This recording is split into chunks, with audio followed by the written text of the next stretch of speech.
Assalamualaikum warahmatullahi wabarakatuh. Pada kesempatan hari ini kita berjumpa untuk materi prakarya dan juga kewirausahaan. Nah, semoga kalian semua diberi kesehatan ya, karena di masa pandemi ini jangan lupa selalu jaga jarak, kemudian mencuci tangan ketika selesai beraktivitas. Nah, pada kesempatan ini kita akan membahas tentang wirausaha kerajinan dari bahan limbah berbentuk bangun datar. Ketika kita sudah mendengar wirausaha, berarti kan kita melakukan usaha untuk bisa mendapatkan uang, mendapatkan finansial yang tinggi untuk kita bisa melakukan kehidupan ya.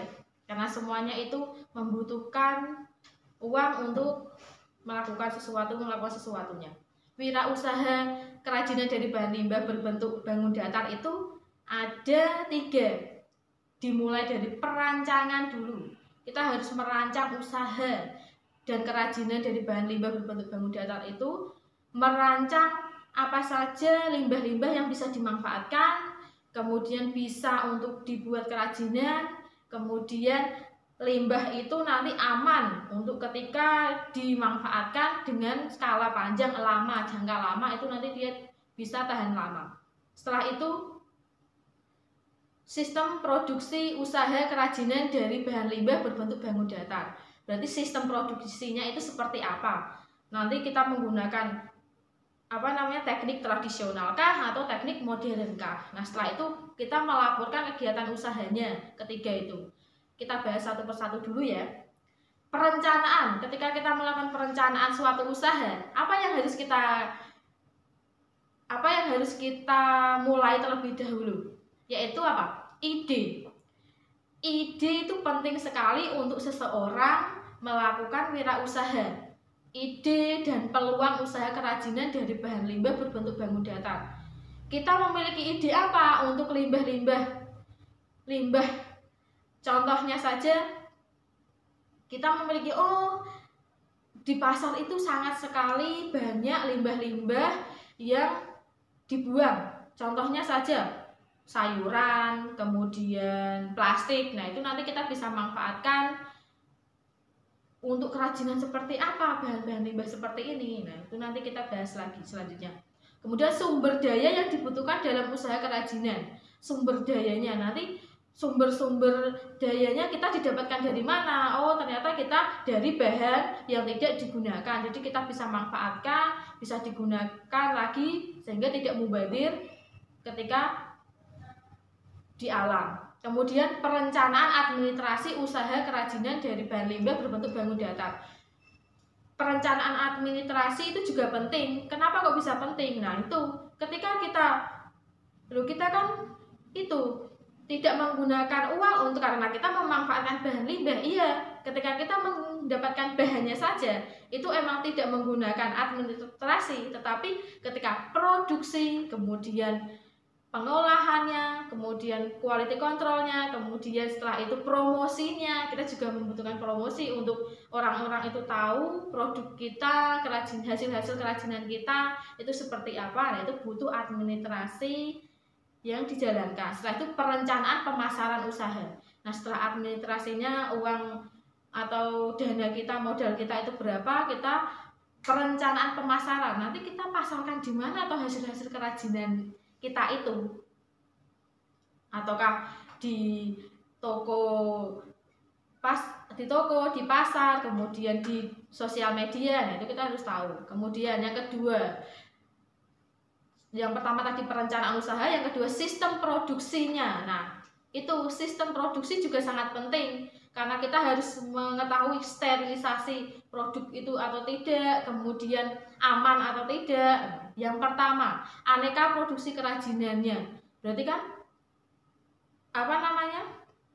nggak hanya terfokus pada satu limbah. Jadi banyak sekali limbah berbentuk bangun datar itu kita manfaatkan. Berarti kan kita nggak hanya membuat satu kerajinan, tapi bahannya banyak. Kemudian kita ambil satu yang penting sekali, atau kita punya ide yang sangat luar biasa sekali untuk bahan itu. Nah, bahan itu tadi kita bisa membuat berbagai macam kerajinan. Jadi aneka produk kerajinan dari bahan yang sama tadi. Kemudian manfaat kerajinan dari bahan limbah. Manfaatnya apa? Oh, nanti ketika dari plastik minuman-minuman kecil itu dibuang, kita manfaatkan, kita olah, kita potong-potong dengan segala macam tekniknya, kemudian menjadi suatu dompet, menjadi suatu tas. Nah, itu kan juga manfaatnya apa? Bisa membuat atau bisa tempat untuk menaruh barang di situ. Setelah itu potensi kerajinan dari bahan limbah. Potensinya itu apa? Ini lagi viral tas dari plastik, dompet dari plastik, kemudian tempat pensil dari plastik. Nah, itu kita potensi. Jadi potensi masyarakat akan minat hasil produk kerajinan itu seperti apa.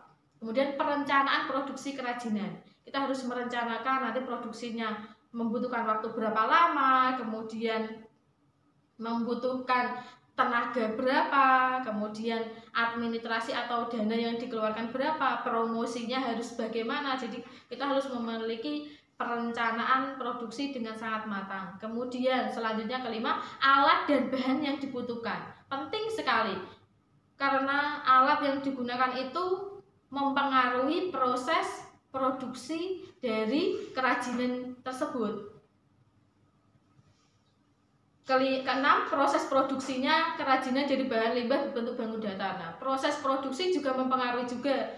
Proses itu bisa tadi modern ataupun tradisional. Kalau tradisional itu kelemahannya di bentuk yang dihasilkan itu pasti berbeda-beda karena kita membuatnya atau membuatnya manual. Tapi ketika menggunakan mesin, jadi mesin itu sudah di-save, sudah di-setting untuk ukurannya sama, kemudian bentuknya sama, pelabelannya sama, jadi dia terus berjalan dengan hasil yang sama. Tapi kalau tradisional beda. Tradisional itu pasti selisih pembuatannya sedikit, berapa senti atau berapa, pasti selisih. Kemudian ketujuh, pengemasan produk. Ketika tadi kita sudah memilih limbahnya, kemudian diproduksi beberapa. Contohnya limbah plastik, kita produksi menjadi tempat alat tulis, dompet, kemudian tas. Nah, itu kita bagaimana cara pengemasannya? Kan kita nggak keren kalau hanya cuman silakan untuk dilihat produknya cuman gitu saja tapi tanpa pengemasan. Jadi kita harus kemasannya harus bagus. Itu mempengaruhi minat pembeli untuk melirik kerajinan yang kalian hasilkan. Ketiga, yaitu laporan kegiatan usaha kerajinan dari bahan limbah berbentuk bangudata. Dimana ketika kita melakukan produksi, kemudian ada pengeluaran, ada pemasukan, nah kita harus melaporkan atau kita harus menulis rinciannya. Untuk apa kok kita harus melaporkan, harus punya buku seperti itu? Kegiatan usahanya harus ditulis atau dicatat. Nah, karena apa? Untuk nanti kedepannya evaluasi ketika produksinya berkembang, jadi apa yang lebih ditingkatkan lagi, atau apa yang inovasi apa yang dibuat lagi. Tetapi ketika kok menurun produksinya, nah, ada kendala apa? Nah, kita mencari solusi. Nah, itu dievaluasi. Apakah bahannya kurang bagus atau cara produksinya kurang teliti atau segala macam, atau mesin yang digunakan ketika menggunakan metode modern itu mesinnya rusak atau segala macam, itu bisa diketahui. Jadi kita memiliki buku kegiatan usaha kerajinannya itu, dimana nanti menganalisis laporan, pembuatan laporan segala macam di buku tersebut yang disediakan. Ketika kita sudah membahas tadi wirausaha dari bahan limbah, kita memiliki tujuan pembelajaran yang kalian harus capai apa? Kita bisa membuat perencanaan usaha, entah itu enggak hanya usaha tadi yang dibilang, kita usaha itu banyak, dari kita nanti pembuatan tempe kah, atau pembuatan hijab kah, atau pembuatan donat yang lagi viral atau pembuatan brownies yang sekarang lagi tren. Nah, itu kan kita harus memiliki perencanaan untuk bisa membangun semangat berwirausaha itu. Selanjutnya, mengapresiasi keanekaragaman karya kerajinan. Nah, ketika kok ada tadi tempat pensil, dompet, kemudian tas, kita apresiasi loh, bagus ya ternyata. Kita harus mengapresiasi diri sendiri untuk apa? Biar kita itu ternyata hasil dari limbah itu bisa kita manfaatkan, nggak mencemari lingkungan, seperti itu. Terus mengidentifikasi potensi kerajinan juga, potensinya juga bagus. Merancang produksi kerajinan, berarti kalian itu bisa merancang produksi kerajinan. Merancangnya seperti apa? Kemudian teknik-tekniknya seperti apa? Nanti saya harus survei kemana, studi banding kemana untuk bisa melihat tempat-tempat yang melakukan produksi pemanfaatan limbah. Jadi nanti kita memiliki kreasi yang beda dan juga inovatif lagi. Membuat produk kerajinan, berarti kita juga membuat lagi, melakukan pengemasan, kemudian menghitung titik impas atau break even point usaha kerajinan dari bahan itu yang ada di wilayah setempat untuk membangun semangat wirausaha. Jadi tempat kita itu banyaknya apa toh? Tempat kita itu melimpahnya apa? Daerah kita melimpahnya apa? Jadi kita bisa memanfaatkan limbah-limbah yang ada di daerah kita, yang melimpah di daerah kita. Jadi kita bisa manfaatkan. Setelah itu, siswa itu nanti kalian bisa mempromosikan produk-produk, enggak hanya kita bikin saja nanti dipajang, tidak, tetapi kita mampu untuk bagaimana produk kerajinan itu bisa dikenal daerah, dikenal luar daerah, kemudian dikenal dunia. Jadi, ternyata produk kerajinan dari bahan ini bisa menghasilkan karya yang luar biasa seperti ini. Jadi, harus adanya promosi besar-besaran di media sosial. Terus membuat laporan tadi ya, seperti terakhir harus ada pembuatan laporan. Kemudian wirausaha kerajinan dari bahan limbah berbentuk bangun datar itu, limbah itu ada dua jenis, limbah organik sama limbah anorganik. Di IPA biologi pasti sudah disinggung apa itu limbah organik sama limbah anorganik. Limbah organik sendiri berarti apa? Limbah yang mudah diuraikan, kemudian mudah membusuk, limbahnya mengandung karbon, di mana contohnya kulit sayur, buah, kemudian kotoran manusia, hewan. Jadi dia itu limbah-limbah yang mudah diuraikan. Sedangkan kalau limbah anorganik berarti limbah yang tidak bisa diuraikan, ataupun bisa diuraikan itu membutuhkan jangka waktu yang sangat-sangat lama sekali. Contohnya itu nanti bisa minyak bumi, kemudian batu bara, besi, timah, kemudian plastik. Nah, itu dia sulit diuraikan dan sulit membusuk. Kemudian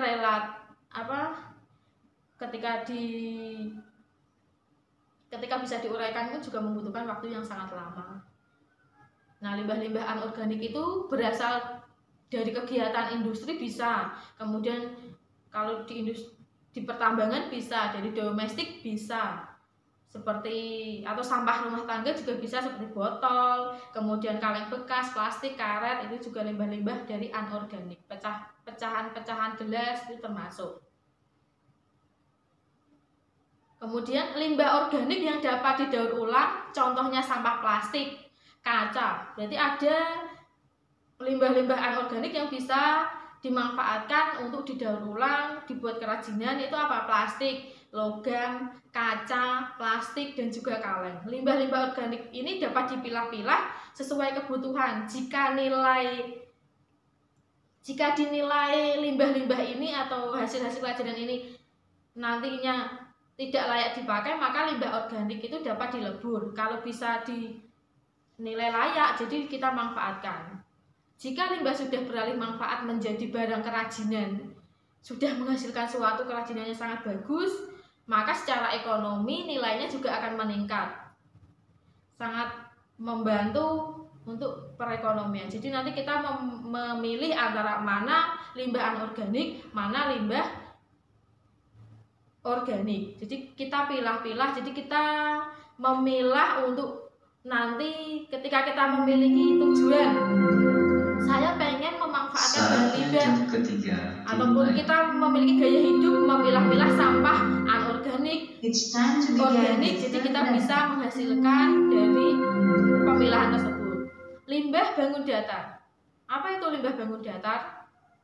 Limbah yang berbentuk bangun yang berdimensi 2, yaitu bahan limbah yang memiliki sisi panjang dan lebar sehingga tidak memiliki ruang sama sekali, seperti lingkaran, segi 4, segi 3, kemudian bangun tidak beraturan. Contoh limbah berbentuk bangun datar seperti daun, kemudian kertas, kemudian kain perca, kemudian plastik. Itu bisa dikatakan sebagai limbah berbentuk bangun datar. Terus biasanya contoh-contoh yang bisa kita bayangkan, kertas. Jadi kita memanfaatkan dengan apa? Biasanya kertas itu nanti kita linting, bahasanya apa ya? Linting ya. Linting, kemudian nanti kita bentuk sebagai pot atau sebagai tempat pensil atau sebagai tempat make up, itu bisa dari kertas yang tidak digunakan atau sampah. Terus kemudian botol-botol air mineral yang tidak digunakan, nanti kita bisa hias untuk menjadi pot, untuk bisa menjadi tempat pensil juga bisa. Kalau hanya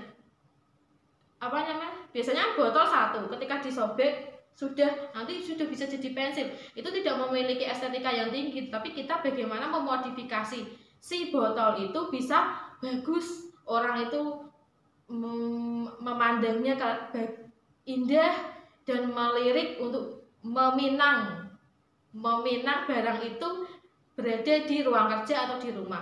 Biasanya nanti kita hias dengan emoticon atau dihias di cat sekreatif mungkin. Kemudian bisa dari kalau sisa kelapa itu yang tidak digunakan itu batok, nanti bisa dibuat tas atau apa dengan cara pecah-pecahannya itu nanti kita tempel dengan menggunakan lem. Terus sendok, nanti sendok-sendok yang bekas-bekas makan plastik itu nanti kita bisa rangkai menjadi sebuah lampu. Tergantung inovasi kita bagaimana untuk memanfaatkan limbah-limbah anorganik itu jadi karya yang luar biasa. Ada lagi kemasan kemasan deterjen itu kan banyak sekali. Kemudian kopi itu plastik yang sangat-sangat banyak. Sumbangsih terbesar sampah itu ya dari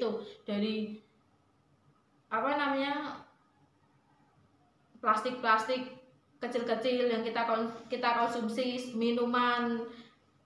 Jadi nanti bisa dimanfaatkan menjadi tas, kita rajut menjadi tas, menjadi dompet, menjadi alat-alat atau bahan-bahan yang bisa digunakan setiap hari. Jadi kreativitas kita juga dituntut ketika kita berwirausaha di bidang limbah. Terus perencanaan usaha kerajinan dari bahan limbah. Kita harus merencanakan kita mau limbah yang mana, limbah plastik atau anorganik. Plastik ini plastik yang apa dulu? Plastik dari bekas deterjen atau plastik dari minuman. Nah, itu kita pilah-pilah dulu, rencana dulu. Nah, setelah itu kita mau buat kerajinan seperti apa? Apakah mau dibikin bros atau mau dibikin segala macam kerajinan. Nah, itu nanti terus promosinya nanti mau di mana, produksinya mau di mana. Kita harus melakukan perencanaan seperti itu.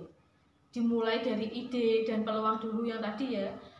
Analisis peluang itu ada beberapa. Yang pertama, meneliti berapa luas usaha yang akan dipilih. Jadi nanti ketika kita memproduksi kerajinan tersebut, pasarnya di mana? Apakah bisa pasar ini luas? Nggak hanya di tempat kita, daerah kita, jadi kita bisa ke tempat lain. Nanti dengan cara apa? Promosi di media sosial. Terus Selanjutnya, bentuk usaha apa yang akan dipilih. Jadi kita harus memilih usaha yang tepat, yang nanti bisa menghasilkan karya yang bagus, bermanfaat. Yang paling bermanfaatnya ketika limbah yang tidak digunakan itu bisa kita gunakan atau kita produksi menghasilkan produk yang baik lagi. Ketiga, jenis usaha apa yang akan ditekuni. Yang keempat, informasi usaha yang akan diterima. Nah, di sini paling penting sekali.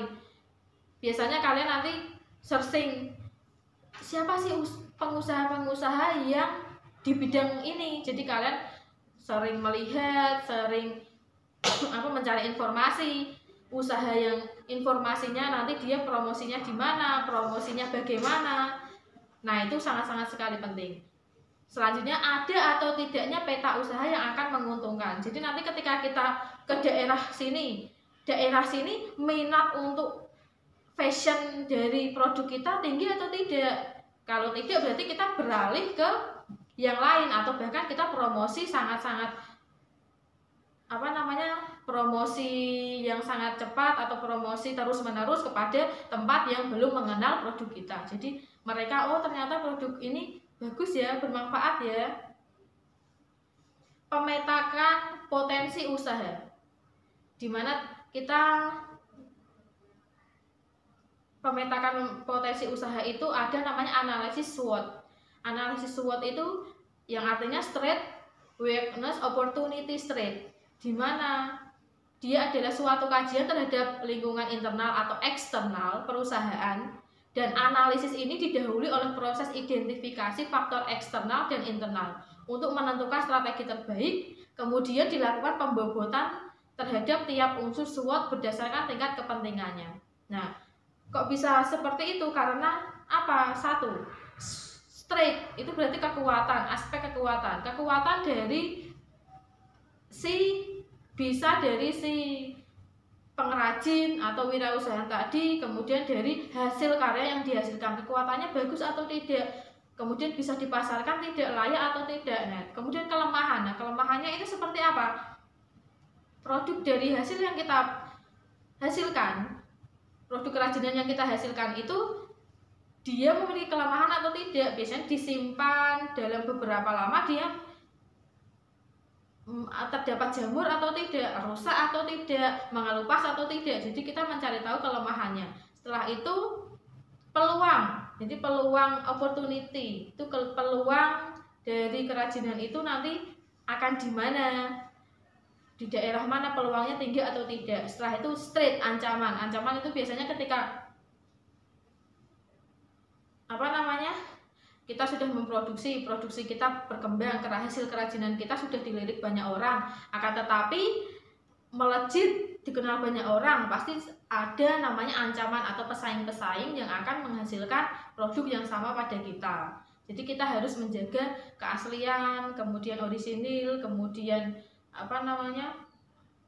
tingkat keamanan ataupun apapun pada produksi kita, sehingga ciri khas kita beda dari produksi kerajinan-kerajinan yang lain.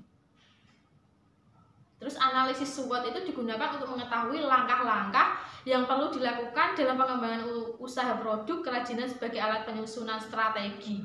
Analisis SWOT itu didasarkan pada logika untuk mengatasi kelemahan dan ancaman. Analisis SWOT sendiri itu dapat dilakukan dengan mewawancarai pengusaha kerajinan dengan menggunakan kuesioner. Jadi kita mengetahui atau studi banding ke sana, bertemu dengan pengusaha, kita sharing bagaimana toh kok bisa suatu usaha yang kita datangi itu berkembang, kemudian income-nya, untungnya sangat tinggi, kemudian sangat-sangat dinanti masyarakat hasil-hasil kerajinan terbarunya, itu kita harus mengetahui itu. Kemudian di sini ada contoh analisis SWOT usaha gantungan dari boneka Danbo. Boneka Danbo tahu ya, yang lagi demam-demamnya Korea, itu kan pasti ada, tahu kalian bonekanya, boneka dari kayu. Nah, itu apa kekuatannya? Banyak kalangan yang menyukai boneka itu. Kemudian konsep penawarannya menggunakan media sosial. Jadi kita tidak harus face to face, jualan boleh jualan Bukalapak atau membuka lapak di tempat manapun, tapi lebih efisien biasanya sekarang menggunakan media sosial. Dengan cara penawarannya menggunakan media sosial, kemudian masih kurangnya orang yang tahu akan boneka ini. Jadi boneka ini itu jarang yang buat, jadi orang akan melirik, kok ini unik ya, seperti itu. Kemudian harganya juga terjangkau. Setelah itu tempat yang mudah diakses, biasanya melalui online, nanti bisa lewat pengiriman, jasa-jasa pengiriman bisa. Kemudian kita menggunakan brand sendiri. Pasti ketika kita menghasilkan suatu produk, kita memiliki ciri khas sendiri, brand yang disematkan di produk itu. Jadi itu ternyata ini brand kita ya, produk kita ya. Jadi ciri khas dari produk yang kita hasilkan. Terus kelemahannya pasti tadi seperti disinggung pertama, persaingan. Ketika sudah berkembang, kemudian peminatnya banyak, pembelinya banyak, itu pasti ada pesaing yang akan membuat sama seperti itu boneka Danbo ya. Kemudian masih kurangnya kemampuan membuat boneka itu yang terbuat dari kayu dan banyak disukai khususnya kalangan remaja. Kemudian modal untuk memulai usaha masih kurang. Kelemahannya juga bisa kelemahan juga bisa dari kita sendiri. Tadi kelemahan dari modal. Kemudian masih belum adanya brand.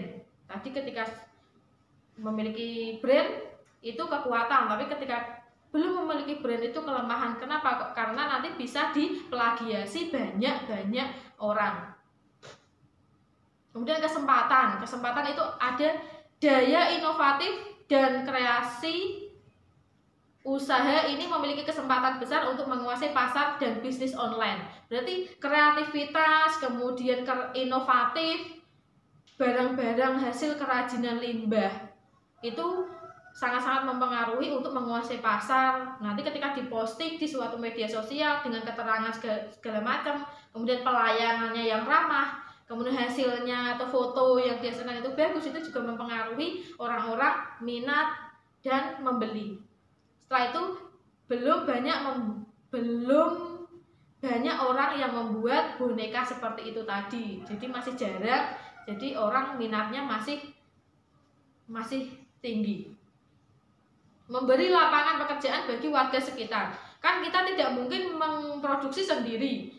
Kita pasti membutuhkan orang untuk membantu, bisa memberikan lapangan pekerjaan ya. Jadi kita memberikan ide, kemudian mereka yang memproduksi, kemudian ada tim yang untuk memasarkan sendiri. Terus ancamannya biasanya alat yang digunakan masih belum memadai, mesinnya biasanya belum punya atau segala macam, bahan baku yang meningkat, bahan bakunya meningkat. Jadi nanti kita ketika sudah mematok harga sekian tapi harga bakunya tinggi, otomatis kita juga ancaman juga bagaimana cara mensiasatinya. Banyak yang mengikuti konsep yang telah kita buat, nah itu biasanya plagiasinya tinggi. Nah, itu dari pembelajaran pada kesempatan ini. Jadi kita bisa berwirausaha atau bisa nanti memiliki minat, usaha, semangat untuk bisa berwirausaha di bidang pemanfaatan limbah berbentuk bangun datar. Jadi kita di sekeliling kita ada limbah, kok dibuang, kok mencemari sungai, kemudian baunya baunya tidak enak. Jadi kita sebagai ataupun kalian bisa memanfaatkan dengan membuat kerajinan. Nanti dijual, income-nya atau finansialnya bisa kita dapat untuk bisa memanfaatkan. Oh, ternyata limbah ini ketika dibuat sesuatu kerajinan yang sangat bagus, bisa memiliki daya jual yang tinggi, dipromosikan.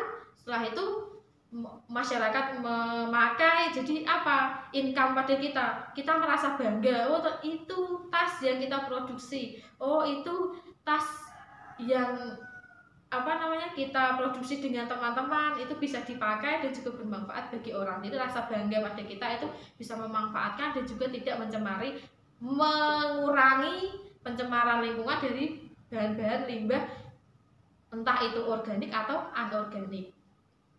Nah, setelah mendapatkan penjelasan tersebut, ada apa? Kalian harus berlatih ya menentukan peluang usaha untuk produk kerajinan dengan manfaat bahan dari limbah berbentuk bangun datar yang ada di sekitarmu. Jadi nanti kalian menentukan yang ada di sekitarmu itu barang-barang limbah apa yang bisa dimanfaatkan. Nah, setelah itu produk kerajinan apa yang akan kalian jual. Contohnya, ini tugas ya. Contohnya, kalian saya di tempat saya ada botol aqua, botol mineral tadi, ini nanti saya manfaatkan untuk apa? Kemudian produknya nanti dijual dalam produk bentuk apa ini? Setelah itu nanti konsumen yang dituju itu siapa? Anak kecil, remaja, atau itu. Setelah itu analisis SWOT-nya itu apa? Nanti dimulai dari kekuatan, kelemahan, peluang, ancamannya. Setelah itu kalian buat laporannya. Jadi nanti diringkas dan dianalisis di lingkungan sekitar kalian ada limbah-limbah apa saja, dipelajari di LKS halaman 5 sampai 18 ya. Nanti rangkuman serta tugas dari pembuat menganalisis limbah-limbah yang ada di sekitar tadi sesuai dengan SWOT itu nanti dikumpulkan. Terima kasih, sekian dari Bu Wulan. Wassalamualaikum warahmatullahi wabarakatuh.